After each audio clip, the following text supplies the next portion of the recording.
Aku cari.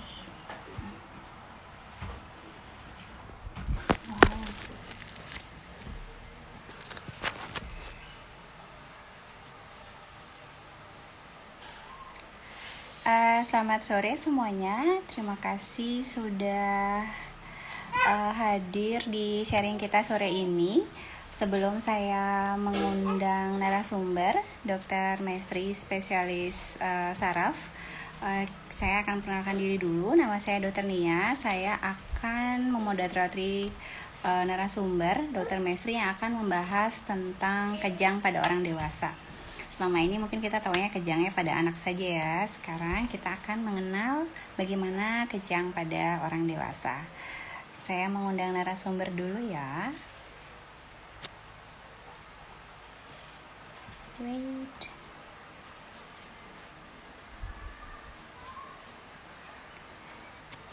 Jadi Dr. Mestri akan hadir. Dr. Mestri adalah neurolog di Rumah Sakit Kertausada. Beliau juga dosen di Fakultas Kedokteran Undiksa. Sebentar, saya cek dulu. Oke, Dr. Mestri belum hadir. Oke. Terima kasih Dr. Wandi sudah jadi shadow yang sangat baik mengingatkan kalau emang ada pertanyaan bisa join di kolom chat di IG ini ya. Ya, kita tunggu Dr. Mestri dulu ya. Sebenarnya mungkin kita mesti tahu juga sih gejala kejangnya seperti apa, apakah sama dengan anak, mungkin ada yang pengen nanya kayak gitu, terus ada yang pengen nanya gimana penanganannya gitu, seperti itu. Dan oke, halo Dokter Mestri. Oke, Dokter Mestri. Oke. Terlalu banyak nama Mestri ya atau bagaimana ya? Oh iya. Halo, selamat sore Dokter Mestri. Halo dok. Ya, selamat sore Dokter Nia. Tadi mengalami kesulitan masuk Suara ya. saya jelas ya? Jelas, jelas, jelas. Suara saya cukup jelas dok. Oke. Oke. Baik Dokter Mestri. Kita akan sharing ya selama 60 menit ke depan. Jadi sesinya itu dibagi, Dr. Mestri akan 20 menit kasih materi, habis itu kita discuss tentang beberapa pertanyaan yang sudah masuk di kolom IG ini. Dr. Mestri, masih bisa dengar saya? Oke.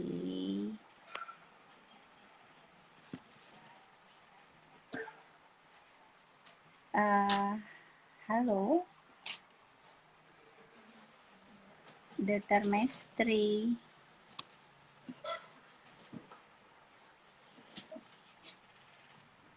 Halo. Oke.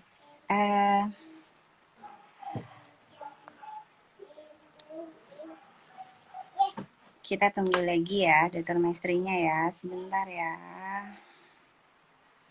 Saya undang beliau lagi deh.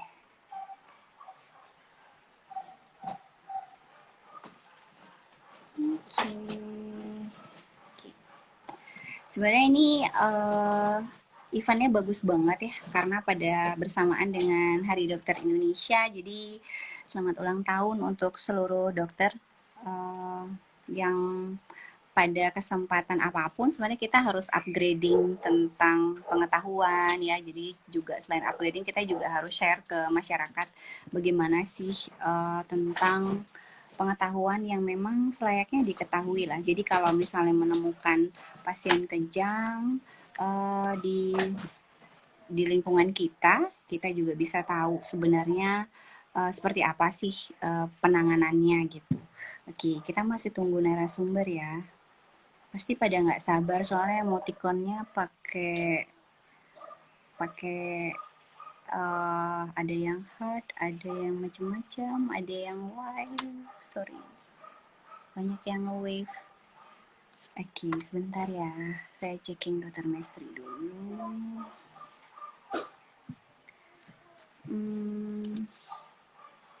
Saya yakin di balik layar ini Dokter Wandi sedang sibuk banget memperbaiki koneksi Dokter Mestri. Kembali. Ada seksi sibuk di sini pasti Dokter Wandi ya.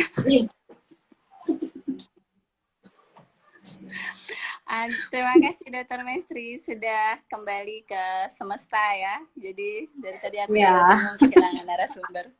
Oke, sudah bisa 20 muncul menit lagi. ya Dok. Ditunggu sharingnya. Jadi biasanya kejangnya pada anak gitu, sekarang kejangnya pada dewasa. Misalnya bisa nggak habis diputusin cowok terus kejang-kejang gitu ya? Mungkin Dokter Mestri bisa jelasin. Oh ya, oke. Oke, silakan Dokter Mestri. Terima kasih. Ya, baik Dokter Nia. Jadi topik sekarang tuh mengenai kejang pada dewasa ya. Jadi sebenarnya kalau untuk kejang secara umum baik pada dewasa dan pada anak-anak itu hampir mirip. Cuman ada beberapa perbedaannya. Mungkin dari tipe kejang, tipe bangkitannya yang dominan kalau pada dewasa itu tipe yang umum, kemudian pada anak-anak biasanya dia lebih ke yang absen, kemudian lena seperti itu. Dan faktor resikonya juga agak berbeda.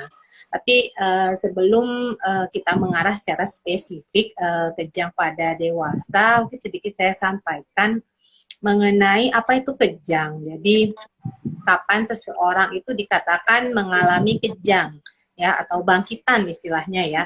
Jadi kejang itu disebabkan karena adanya cetusan abnormal pada gelombang listrik di otak sehingga menyebabkan adanya perubahan fungsional pada tubuh orang itu. Baik itu dia akan dalam bentuk perubahan psikomotor, kemudian perubahan munculnya gerakan yang tidak terkontrol, ataukah bisa sampai penurunan kesadaran. Jadi itu merupakan kejang ya. Jadi ada istilahnya fase sebelum kejang, saat kejang, dan setelah kejang. Jadi mungkin agak sulit ya kalau benar-benar kita baru tumben melihat, kemudian membedakan apakah ini kejang atau reaksi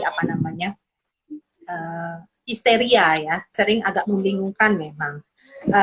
Nah, jadi bedakan itu dilihat dari bagaimana polanya. Jadi kejang itu dia berpola dan biasanya pada pasien yang sudah terdiagnosa atau menjadi pasien yang epilepsi, disebut sebagai pasien epilepsi, itu akan berulang dengan pola yang sama, tidak berubah, kecuali memang terjadi perubahan pola kejang ya. Jadi biasanya pola yang muncul pada pasien kejang, pasien epilepsi itu adalah stereotipik. Jadi akan bentuknya sama. Kalau memang nolehnya diawali dengan noleh ke kanan, dia akan selalu diawali noleh ke kanan dulu, kemudian menghentak-hentak, atau mungkin seluruh tubuh langsung disertai dengan penurunan kesadaran seperti itu. Kemudian itu ya pertama. Jadi pastikan apakah itu benar kejang atau tidak ya.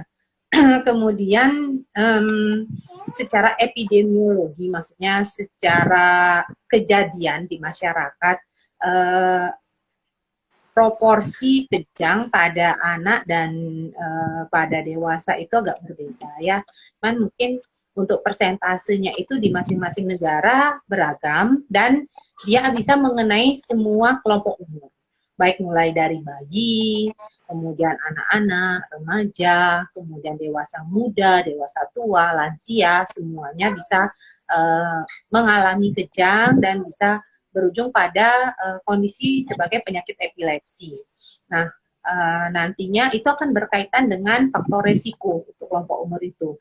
Masing-masing kelompok umur akan memiliki faktor resiko yang berbeda-beda atau penyebab dari kejang itu. Nah, ketika seorang mengalami kejang, kapan dia akan disebut terdiagnosa sebagai pasien epilepsi. Jadi tidak semua pasien yang kejang itu langsung sebagai pasien epilepsi, tidak. Jadi kita mengatakan seorang itu mengidap atau terdiagnosa penyakit epilepsi itu kalau kejangnya itu berulang dan di antara kejang yang pertama dan yang kedua itu lebih dari 24 jam. Ya. Jadi kejangnya berulang ataukah kejangnya itu berulang dan ada penyebab kerusakan di otak yang jelas. Jadi misalnya pada pasien yang mengalami stroke, kemudian kejang, walaupun baru satu kali sudah bisa disebut sebagai pasien epilepsi seperti itu. Jadi kita tidak begitu pasien pertama kali kejang langsung kita katakan epilepsi, tidak bisa seperti itu. Kenapa? Karena kasihan pasiennya, karena begitu dia terdiagnosa sebagai pasien epilepsi, dia akan harus mengkonsumsi obat anti epilepsi itu selama minimal 2 tahun sampai bebas kejang, dan itu akan jangka panjang. Jadi pada kasus pertama kali seorang itu mengalami kejang, kita harus periksa secara lengkap dulu apakah ada kerusakan di otak. Jadi dengan pemeriksaan imaging ya, foto kepala, CT scan, MRI, kemudian tidak kalah penting adalah perekaman gelombang otak. Jadi di sana kita bisa melihat jenis cetusan gelombang listriknya itu beda-beda, ada tipenya banyak ya. Nah itu juga bisa membedakan antara jenis epilepsi satu dengan epilepsi yang lain. Nah kemudian kalau memang sudah terdiagnosa dengan jelas, jadi sudah bisa dipastikan seseorang itu mengalami epilepsi atau menderita epilepsi, selanjutnya dia harus mendapatkan pengobatan yang rutin. Jadi pengobatan yang rutin itu sangat penting pada pasien epilepsi. Kenapa?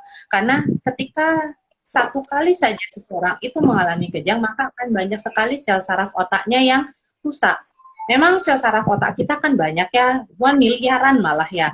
Tapi kalau misalnya sedikit demi sedikit dia rusak, itu akan sangat mempengaruhi, pertama adalah fungsi kognitif, fungsi berpikir. Kemudian bagaimana dia bisa mengambil keputusan, kemudian juga terutama pada anak-anak ya bahaya sekali karena seringkali nanti komplikasinya adalah berakibat pada retardasi mental, jadi keterbelakangan, tubuh kembangnya terganggu, kemudian dia tidak bisa mengikuti tahapan perkembangan anak, kemudian dia tidak bisa mengikuti sekolah, tidak bisa berpikir karena sebagai manusia tentu makhluk sosial yang memang kita mengandalkan pikiran kita ya. Jadi dia nggak mudeng gitu istilahnya, diajak ngomong nggak nyambung ya seperti itu. Jadi benar-benar seorang kalau sudah dengan epilepsi ya, kejang yang sudah berulang, itu harus mendapatkan pengobatan anti epilepsi yang secara rutin, secara kontinu. Memang seringkali saya mendapatkan pasien itu bosan ya minum obat ya, apalagi kalau sampai sehari 3 kali ya. Tapi saya tetap semangati pasien, sampaikan bahwa kondisi sekarang itu stabil ya, terkontrol, bisa kerja, bisa sekolah ya, bisa beraktivitas dengan baik karena kejangnya terkontrol dengan obat. Jadi terkontrol dengan obat ya. Jadi memang harus dibesarkan ya. Selain peran dari si pasien, juga peran dari keluarga dekat yang untuk mengingatkan minum obat, menguatkan si pasien agar rutin minum obat ya seperti itu. Jadi nantinya sedikit demi sedikit kalau sudah terkontrol itu kita biasanya evaluasi 2 tahun, kita turunkan pelan-pelan dosisnya. Beberapa pasien bisa sampai putus obat, maksudnya bebas obat ya, bisa dihentikan dan kejangnya terkontrol. Memang tapi kalau misalnya memang penyebabnya jelas ya, misalnya bekas stroke, kemudian ada kerusakan di otak, itu agak sulit, biasanya akan terus-terusan minum obat. Tidak masalah, obat epilepsi yang diberikan tentunya pasti dengan dosis dan yang aman untuk hati, untuk fungsi ginjal ya, itu sudah dipilihkan. Jadi aman bagi pasien epilepsi untuk mengkonsumsi obat-obatan anti epilepsinya secara kontinu. Kemudian bagaimana seringkali ditanyakan ya, pada seorang kenapa dia mengalami kejang, kenapa dia mengalami epilepsi, kenapa saudaranya tidak, ya seperti itu. Memang kalau untuk faktor resiko seperti misalnya genetik itu ada beberapa yang mengatakan memang ada kaitannya, tapi beberapa penelitian juga menyebutkan tidak ya. Dan memang faktor resiko yang paling banyak itu adalah kalau pada orang dewasa ya, yang kita bahas pada orang dewasa itu paling sering adalah kalau dia post stroke, bekas stroke ya, terutama stroke perdarahan, stroke penyumbatan pun bisa. Kemudian adanya tumor otak, terus kemudian trauma, terbentur kepalanya, cedera kepala, di perdarahan, terjadi lesi struktural, maksudnya apa, kerusakan ya, kasarnya kita bilang lecet ya pada otaknya. Nah, itu juga bisa menyebabkan terjadinya cetusan abnormal pada gelombang listrik di otaknya, sehingga bisa memunculkan gejala pasien jadi seorang dengan epilepsi. Satu lagi mungkin perlu saya sampaikan adalah mengenai kejang ini, bagaimana prognosis seseorang yang dengan kejang atau dengan epilepsi pada orang dewasa. Umumnya prognosisnya baik, asalkan pasien itu terkontrol. Apa maksudnya adalah dia bisa terkontrol dengan obat. Jadi ketika dia sudah mengalami epilepsi, mengalami kejang yang berulang, kemudian sudah mendapatkan terapi anti epilepsi, nantinya itu akan dikonsumsi secara rutin. Nah, dengan rutinitas itu nantinya akan menyebabkan ketukan gelombang listriknya itu akan menjadi normal. Jadi seperti tersupresi ya, tertekan, sehingga nantinya dia bisa beraktivitas secara normal.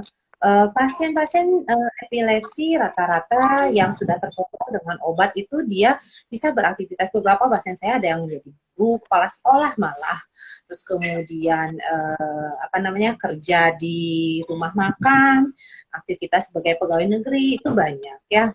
Nah, beberapa yang perlu dihindari biasanya pada pasien dengan epilepsi.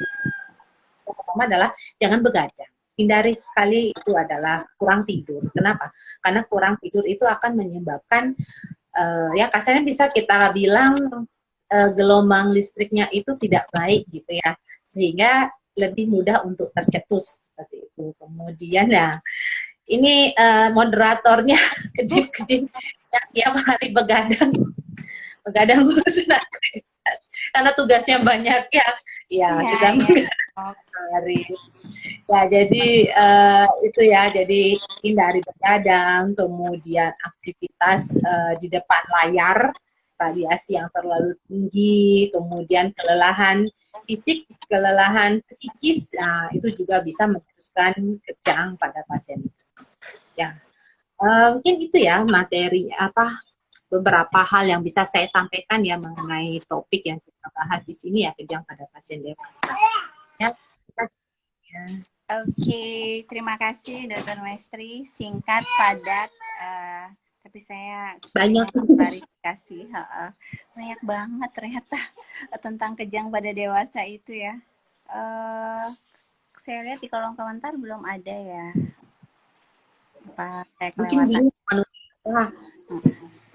Mungkin masih dicontohin dulu kayaknya. Dokter Maestri, tadi kan udah dijelasin diagnosis kejang segala macam ya. Kalau dari yang paling sering ditemui, berarti tadi kasus sebab kejang pada dewasa itu epilepsi ya dok? Dokter paling sering ketemu itu ya dok? Oke. Yeah.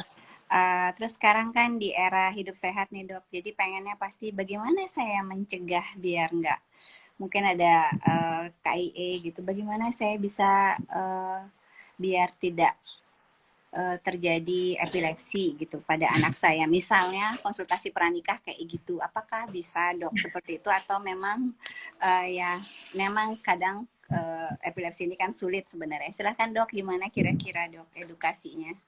Ya, pencegahan epilepsi ya, mungkin sedikit saya tambahkan satu yang mengenai kejang selain epilepsi, ada bisa juga disebabkan karena gangguan metabolik ya pada pasien yang gagal ginjal, cuci darah kalau terlambat biasanya karena kadar toksin di darahnya tinggi itu bisa juga mencetuskan kejang, atau pada pasien dengan kencing manis pada saat gula darah tinggi itu juga bisa menyebabkan kejang ya. Kan biasanya kejangnya itu tidak yang berulang stereotipik, jadi hanya sekali pada saat memang kondisi metaboliknya yang terganggu. Nah, bagaimana kita bisa mencegah kejang ya, atau mencegah menjadi kondisi epilepsi ya.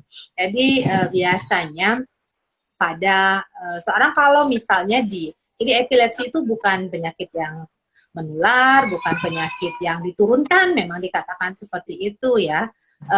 Cuman ketika memang seseorang kalau misalnya dia riwayat pernah mengalami kejang demam, kemudian pada saat dia anak-anak, pada saat dia bayi, maka kemungkinan dia akan mengalami kejang berulang pada saat dewasa atau menjadi kondisi epilepsi pada saat dewasa itu akan lebih besar.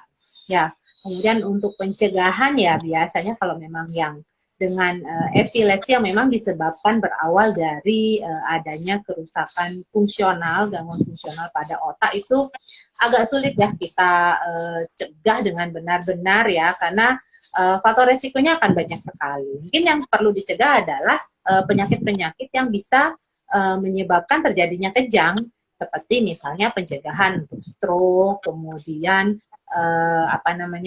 pencegahan terhadap kondisi kencing manis, kemudian pencegahan untuk mencegah gangguan gagal ginjal seperti itu. Oke, jadi ada kaitan dengan pola hidup sehat juga ya dok, biar tidak terjadi kejang pada dewasa ya dok. Nanti kita lanjut lagi dok ya, soalnya ini kan di kolom nanti suka terbang gitu ya, kebetulan ada di hadapan mata saya. Ada pertanyaan dari dokter Agung Mastre, bagaimana penata laksanaan pada pasien postoperatif tiroidektomi yang nggak sengaja nih paratiroidnya ikut keangkat, terus kan pasiennya biasanya tuh efeknya ada kejang setiap hari. Biasanya sih dokter Mastre memberikan kalsium glukonat, lalu kalsium oral, vitamin D. Dari dokter kira-kira apa lagi ya dok? Silahkan dok. Oke, pasien yang terangkat paratiroid. Jadi fungsi kelenjar paratiroid kan untuk metabolisme kalsium ya. Jadi kalsium itu sebenarnya fungsinya itu adalah pada hubungan antara saraf dengan otot. Jadi ketika metabolisme kalsium terganggu, maka akan terjadi kontraksi otot yang berlebihan. Nah, itu juga kondisinya akan menjadi gejala tonik-klonik dia.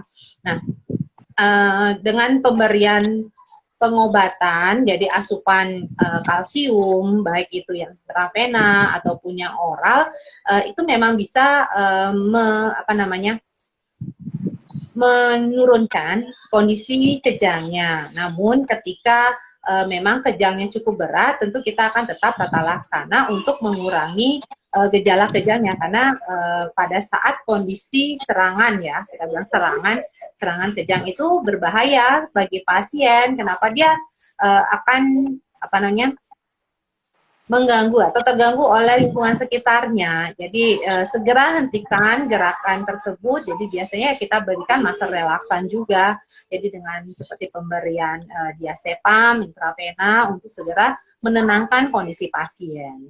Kan memang kembali nantinya akan pada apa penyebab kejang itu. Kalau memang penyebabnya adalah gangguan metabolisme kalsium, tentu asupan kalsiumnya yang perlu dijaga. Mungkin pada pasien ini akan terus-menerus akan memerlukan asupan kalsium sehingga akan mencegah kondisi kejang yang berulang atau gerakan tonik-kloniknya yang berulang. Oke, terima kasih dok. Kayaknya sudah menjawab banget dok ya. Jadi kita memang harus lihat patofisiologinya lagi, kita perbaikinya di mana. Jadi penata laksanaannya tepat. Tapi tetap yang pertama simptomatisnya dulu nih. Kita harus mengutamakan bagaimana kondisi pasien. Kalau emang kejang ya kita selesaikan dulu kejangnya. Mengingat tadi dokter sempat bilang bisa kok ini hidupnya produktif gitu ya. Beberapa dokter sudah bilang kalau dokter tata laksanai dengan baik, ada yang jadi kepala sekolah, pokoknya ada yang produktif banget nih dok. Dengan minum obat-obatan ini, kira-kira ada nggak efek samping yang dokter mungkin akan lihat dengan pemeriksaan apa misalnya yang perlu di follow up dengan mungkin hematologinya seperti apa atau seperti apa dok? Silahkan dokter.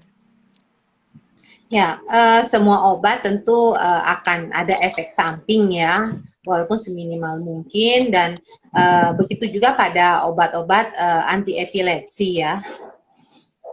Oke, suara saya jelas ya, ini agak muter, Banget jelas dokter. ya. Saya kelihatan Oke, butek ya dok. jadi ada, soalnya ada gambar muter-muter.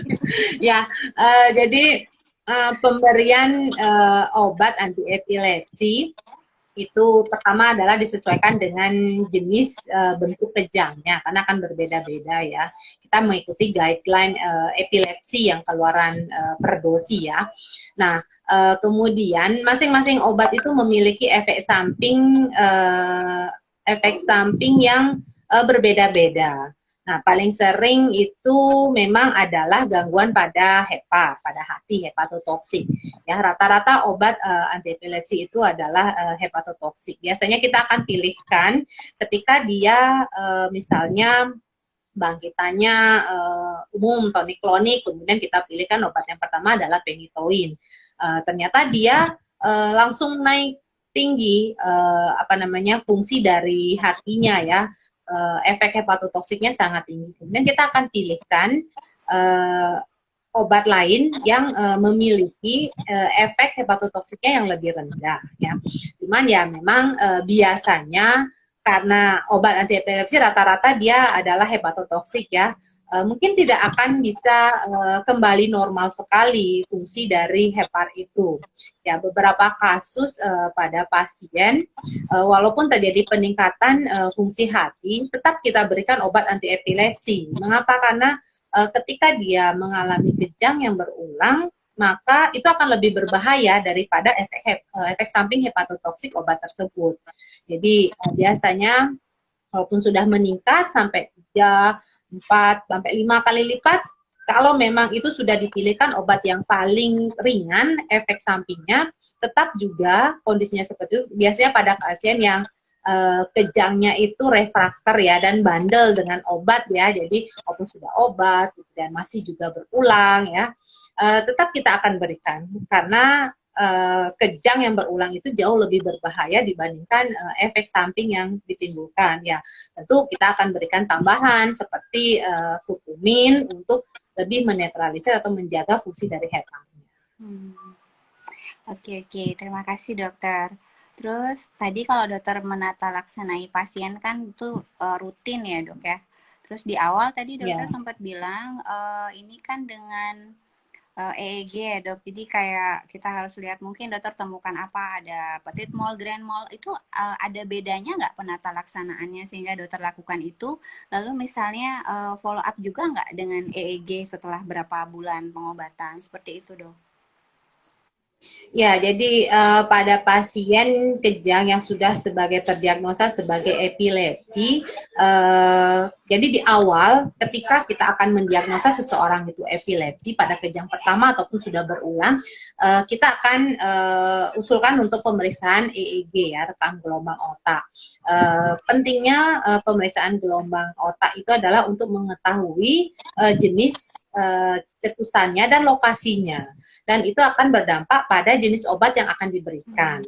Nah, kemudian pasien akan diberikan obat terapi ya. Kemudian kita lihat kondisi kejangnya bagaimana, apakah terkontrol. Jadi biasanya saya akan berikan mungkin nggak langsung untuk pengobatan sebulan, tapi evaluasi obat pertama seminggu atau 2 minggu. Yang dua hal yang perlu kita lihat ketika pertama kali memberikan obat anti epilepsi adalah efek yang dicari, jadi efek untuk mengontrol kejangnya, apakah kejangnya sudah terkontrol atau frekuensi kejangnya sudah mulai menurun ya. Yang kedua adalah efek sampingnya. Beberapa obat pada beberapa pasien itu bisa menimbulkan efek samping alergi misalnya. Yang sering itu adalah karbamazepin, biasanya sering menimbulkan alergi pada pasien, sehingga harus dipilihkan yang cocok untuk pasien. Nah, kemudian setelah kejang itu terkontrol, jadi kita evaluasi adalah 2 tahun bebas kejang dengan obat. Jadi misalnya minum penetoin 3 kali 1, kemudian setelah 2 tahun, kemudian dia bebas kejang, jadi tidak ada muncul kejang sama sekali, kita akan EEG ulang. Kemudian kalau dari hasil EEG-nya dia normal, tidak ada cetusan abnormal pada saat perekaman, maka dosis obat akan kita turunkan perlahan. Tapi kalau ternyata dari perekaman EEG masih kita temukan abnormal, kita tidak akan berani turunkan. Berarti itu masih termasuk kategori masih ada bakalan kejang seperti itu. Jadi kita akan ulangi lagi. Jadi periodenya cukup panjang, 2 tahun untuk benar-benar mengontrol cetusan abnormal tersebut. Oke. Terus tadi kan kayaknya belum ada yang nanya dok ya. Ini kita kayak kuliah dok ya. Ini bimbingan. Topiknya berat ya. Bimbingan ini kayaknya. Saya lanjut aja dulu dok. Kayaknya semua pada mengarang pertanyaan terus bingung apa diambil saya semua apa gimana ya? Kayaknya enggak sih. Gini dok, saya mau nanya. Tadi kan dokter bilang 2 tahun. Terus bosan atau lelahnya tinggi nih. Padahal dokter sudah bilang ini mesti evaluasi 2 tahun. Artinya penata laksanaan harus jalan benar nih gitu ya 2 tahun. Pengalaman dokter kalau mengedukasi pasien itu kan misalnya beneran nggak atau dokter kasih kartu kendali atau seperti apa dok gitu. Jadi benar-benar dokter yakin bahwa ini dia minum obatnya rutin gitu. Gimana dok? Ya, kalau untuk mengontrol minum obat pasien, biasanya tentu saya ajak keluarganya ya, misalnya anak-anak ya orang tua, kalau misalnya si bapak ya si istri ya, atau misalnya saudaranya, siapa yang diajak tinggal satu rumah. Yang penting tinggal satu rumah yang diajak. Kemudian untuk tahu ya sekarang kan era BPJS, jadi biasanya rata-rata pasien epilepsi itu kan apa namanya obatnya tertanggung. Jadi ada kartu obatnya. Jadi dia akan terlihat untuk selama 30 hari. Jadi kelihatan kalau misalnya dia agak lewat dari tanggal seharusnya kontrol, kok baru datang. Saya selalu nanya, loh Pak, kok baru datang gitu kan. Kejang enggak gitu. Nah, itu seringkali seperti itu. Dan biasanya kalau sudah kejangnya berulang, dia pasti akan segera kontrol. Jadi kondisi seorang walaupun sudah pernah kejang sebelumnya, kemudian kejang berulang lagi, itu dia pasti akan takut. Jadi dia pasti akan segera kontrol untuk datang gitu. Jadi karena kemarin biasanya kan banyak yang agak molor gitu ya, kondisi pandemi seperti ini banyak yang agak molor mengambil obatnya ya. Jadi mereka kontrolnya mundur, jadi loss gitu ya, 1 minggu nggak minum obat, kemudian tiba-tiba kejang ya. Harap maklum kalau nanti saya KIE-nya agak panjang gitu, agak marahin gitu ya sama pasien. Gitu Jadi dok ya ya. itu kembali lagi sebenarnya untuk kepentingan pasien sendiri. Kenapa ya? Karena sekali kejang itu sel saraf otaknya banyak sekali yang rusak, mati ya, dan itu kita nggak bisa perbaiki lagi. Nah itu akan sangat berdampak pada masa depannya si pasien sendiri. Ya, ya dok, dipahami dok. Jadi benar-benar bagaimana kita bisa persuasif biar dia merasa bahwa ini hanya teman hidup baru ya dok ya. Jadi cuma ditemenin aja, yang lain nggak minum, ini kita ada sedikit modifikasi minum obat gitu dok ya. Saya biar gak kelewatan dulu dok, ini ada yang nanya Dokter Dewa Suheri ya. Jadi kalau di puskesmas nih dok, pasien datang kejang. Udah diinjeksi dia spam masih kejang.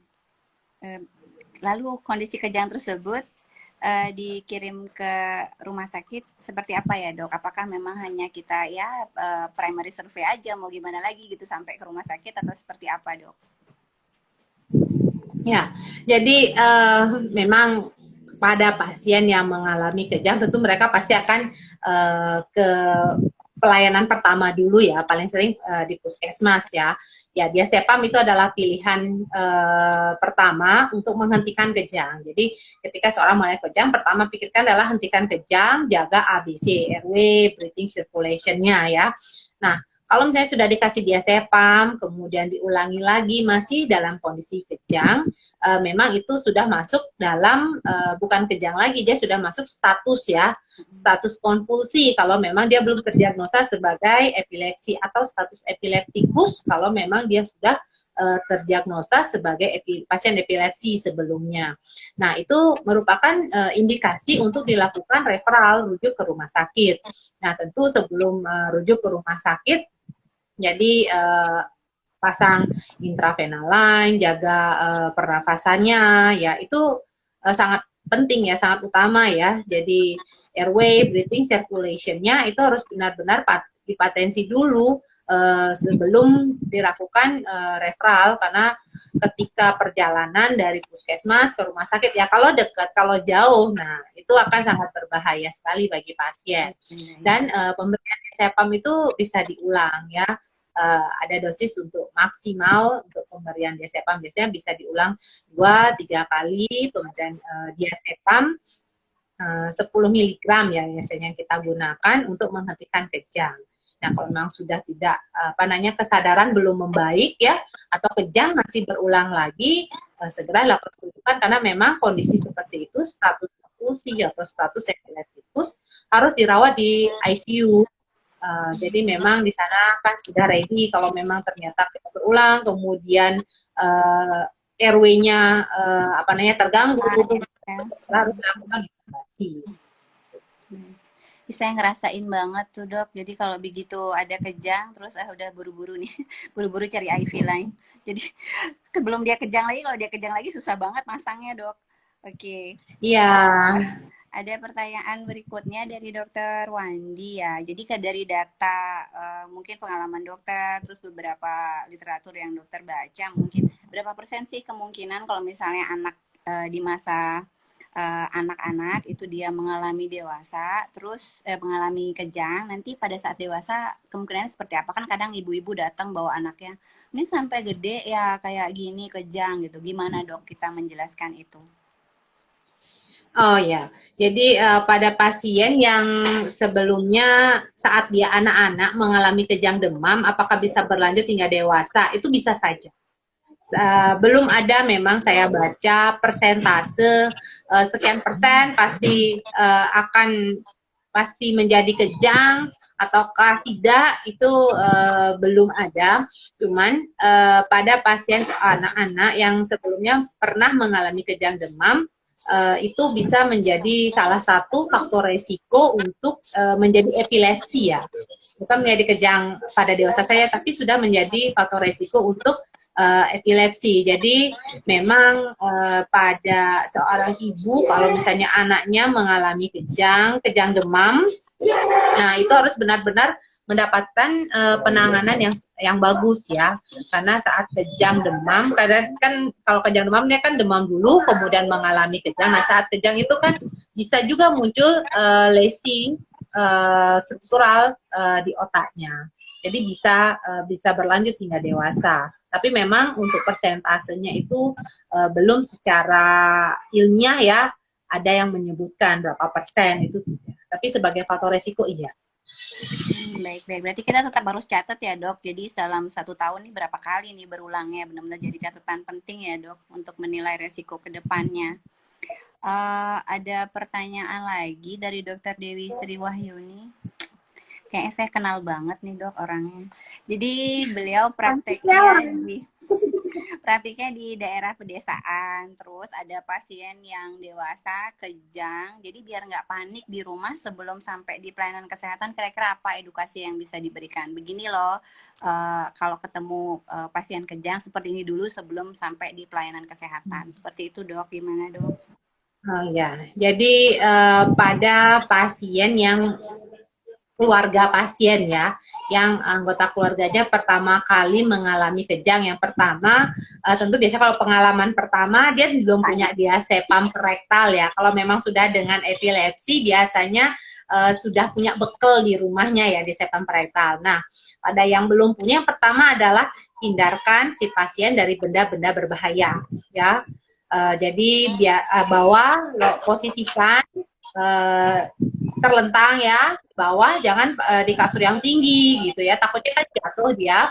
Dan hindarkan dari benda-benda yang berbahaya, dan jaga agar apa namanya posisi mulutnya itu lidahnya tidak jatuh ke bawah, jadi miringkan posisi pasien, jadi agar lidahnya itu tidak menutup saluran nafas, jadi miringkan. Nah, yang penting lagi seringkali dilakukan adalah masukkan benda untuk biar nggak caket ya. Sebenarnya, nah itu malah berbahaya buat pasien. Kenapa? Ya kalau bendanya itu diem di giginya. Kalau ternyata apa ya, patah, kemudian malah masuk ke dalam mulut, itu akan menjadi sumbatan jalan nafas, malah akan lebih berbahaya. Karena memang pasien mengalami kejang, kondisi tonik-kloniknya itu biasanya nggak lama. Dan memang nanti akan ada periode dia relax ya, relax sehingga itu akan tidak terus-menerus ya. Jadi itu beberapa hal yang bisa dilakukan untuk keluarga yang anggota keluarganya itu mengalami kejang pertama kali.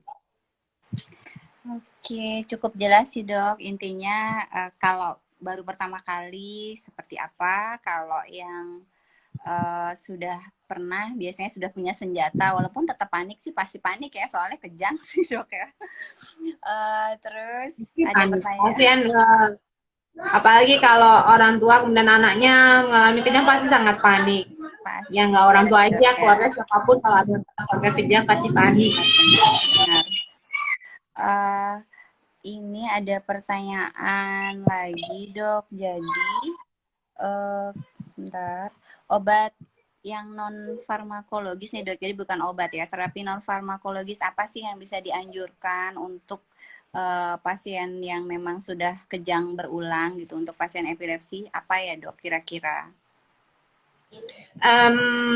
Terapi non farmakologis mungkin akan lebih berkaitan pada apa namanya faktor resiko yang mencetuskan kejang ya.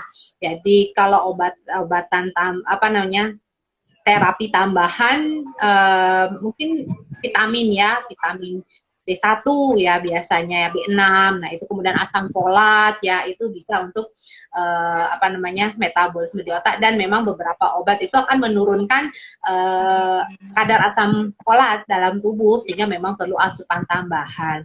Ini berapa yang bisa dilakukan? Mungkin akan lebih pada aktivitas. Jadi yang pertama ya seperti saya bilang tadi, hindari hal-hal yang mencetuskan kejang seperti kurang tidur, begadang, kemudian mendapat radiasi ya, baik dari handphone, dari laptop ya, terlalu sering, kelelahan, stres fisik, stres psikis, terlambat makan, nah itu juga akan berpengaruh pada kondisi kejang berulang.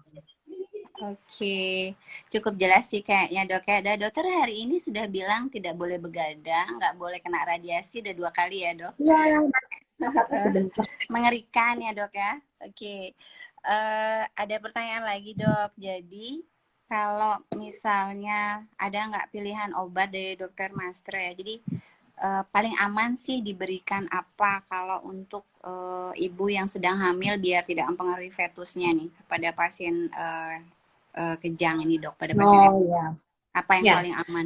Memang obat anti epilepsi ya, itu memang rata-rata dia bersifat teratogenik, jadi akan menimbulkan kerusakan pada janin ya, gangguan pada tumbuh kembang janin ya. Obat yang paling disarankan itu adalah levetiracetam biasanya. Levetiracetam ya dosisnya disesuaikan dengan apa namanya berat badan juga. Nah, memang nggak sulit nyari obatnya, Singaraja nggak ada. Gitu Jadi ya dok impor. ya. Agak sulit juga sih ini dok ya. Berarti dari sebelum nikah hamil tuh sebenarnya dia harus lapor terus sama dokter Maestri. Dok, saya mau Ya, nikah nih, harus saya mau hamil nih. Jadi benar-benar harus ya, biasanya benar-benar koordinasi dengan dokter kandungannya juga ketika ya. memang dia program. Betul, Cuman kalau betul. misalnya pada pasien epilepsi sudah kadung hamil dan sedang minum obat ya, sangat tidak disarankan untuk menghentikan obat atau mengganti obat. Jadi teruskan saja.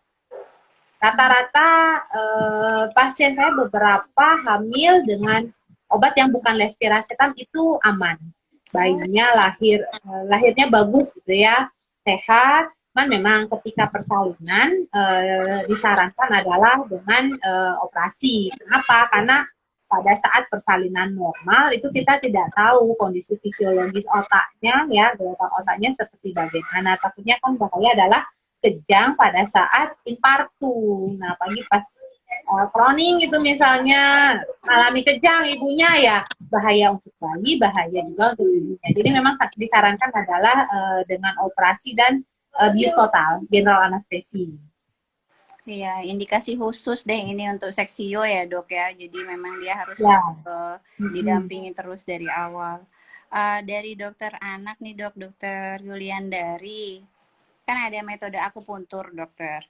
Nah, bagaimana efektivitasnya sebenarnya? Terus apakah bisa kita mengedukasi untuk hal ini kepada pasien bahwa merekomendasi lah akupuntur nih boleh efeknya seperti ini. Silakan dok. Ya, beberapa penemuan mengenai terapi akupuntur bisa dikatakan untuk menurunkan kejadian kejang ya, kejadian kejang. Jadi ambang kejangnya itu diperbaiki ya. Tapi itu belum diadopsi ya secara resmi oleh Perdosi. Jadi memang dari saya secara pribadi juga tidak menyarankan untuk menyetop obat-obatan antiepilepsinya. Kalaupun memang akan dilakukan tindakan terapi akupuntur, silakan, tapi tetap melanjutkan obat antiepilepsinya. Berarti kayak terapi ajuvan ya dok ya, jadi berdampingan Ya. paralel gitu dok ya. Betul-betul. Tadi dokter Mesri sudah menyampaikan banyak hal ya, jadi dari mengenali gejala di awal, lalu bagaimana diagnosisnya ditegakkan, kemudian bagaimana penata laksanaan, sampai juga prognosis. Sebenarnya sudah komprehensif, tapi karena shadow kita sudah mengingatkan saya di kolom komentar, Dokter Mesri, sesi diskusi terpaksa ditutup dok, jadi mungkin nanti banyak yang ngechat dokter di belakang ini nanya-nanya karena waktunya pendek nih dok. Terima kasih sekali sudah berkenan. Dokter mungkin ada rangkuman sedikit dokter, jadi seperti apa berpesan kepada kita para dokter yang lagi ulang tahun dan juga kepada masyarakat dok. Silakan dok. Ya, jadi mengenai kejang pada orang dewasa ya. Jadi yang pertama ketika pada kasus awal ketika kita menemukan kejang, penanganan tetap dilakukan adalah hentikan kejang itu yang utama. Kemudian baru kita akan melakukan tindakan yang lainnya ya. Kemudian ketika memang seseorang sudah mendapatkan atau terdiagnosa ya sebagai pasien epilepsi, sangat dianjurkan untuk terus melakukan pengobatan secara rutin untuk mengontrol kejangnya. Jangan pernah menghentikan kejang atau menghentikan obat ya, menyetop obat dengan inisiatif sendiri itu sangat berbahaya. Karena ya seperti saya bilang tadi bahwa ketika satu kali terjadi kejang itu banyak sekali sel saraf otaknya yang rusak ya. Kemudian untuk sejawat ya ketika memang bahkan untuk yang di perifer di apa namanya pelayanan yang pertama untuk pasien yang kejang ya dia sepa memang pilihan utama kemudian itu bisa diulangi lagi untuk mengontrol kejangnya ketika memang belum bisa terkontrol juga atau berulang lagi atau kesadaran pasien menurun dengan kondisi mengalami status epileptikus atau status konvulsi itu merupakan suatu pertimbangan untuk dilakukan rujukan dan untuk pengobatan seringkali kan pasien epilepsi itu pun juga dia pengobatannya bisa di pelayanan pertama ya itu benar-benar harus tetap di monitoring juga pasiennya agar benar-benar terkontrol kondisinya mungkin itu saja penjelasan dari saya. Terima kasih Dokter Mestri. Memang waktu juga yang batasin kita dok. Saya minta maaf dalam keterbatasan saya memoderatori sesi ini. Terima kasih kepada semuanya yang udah join di sini. Mudah-mudahan kita bisa ketemu lagi di lain kesempatan dengan mungkin waktu yang lebih panjang dan materi yang lain. Terima kasih Dokter Mestri, terima kasih semuanya. Ya, terima Izin end kasih dulu ya semuanya. dok. Ya.